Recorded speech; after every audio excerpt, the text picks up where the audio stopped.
gaano kahirap yung Pastor mag-follow up namin doon hindi sa ka namin bago makakalimutan. Nandito mailibing palagi si sa aming puso. Pastor Lani. Sa ngalan Pero ng kinaya guardians, namin lahat. hanggang sa huling patak. Sinagupa namin ang pagod, Guardian. ang lahat, pagkapal mukha ko namin doon sa sa konsulate para lang bigyan tayo ng tulong.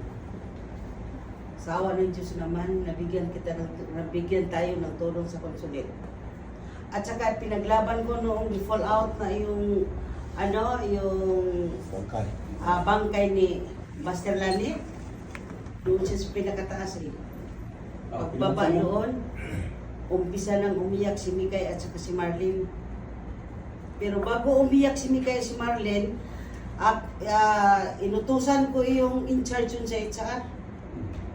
Yung ko, ma'am, bago mag-iyak itong mag-ina, pakibukas mo na yun, baka Bangladesh yun, baka hindi